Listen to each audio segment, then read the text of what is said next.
Și salutare oameni buni și oameni buni, eu sunt Rebel Vortex, iar astăzi o să facem o promovare lui Andreas IT, care face niște videoclipuri foarte interesante, precum Bloons TD Battles, care o să mă apuc și eu în curând, face Block Strike, Agario, doamne, Agario Sliderio, văd că face și Case Clicker. Ok, hai să mai vedem ce mai face, Terraria.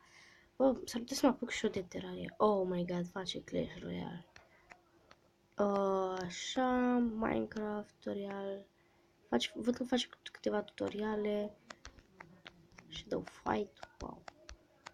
Ok, deci dacă vreți să vedeți câteva tutoriale, vreți să vedeți, nu știu, Shadow Fight, Bloons Battles, Siderio și toate cele ce se la el pe canal, dați un like, un subscribe, un share și ajutați-l și pe el, hai de mare, 29 de subscriberi.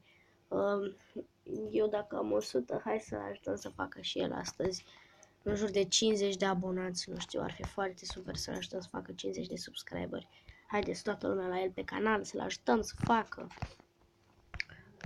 Da, cred că asta ar fi tot, deci nu uitați să mergem la el, îl ajutăm să facă 50 de subscriberi. Da, asta a fost tot pentru astăzi. Pa, pa!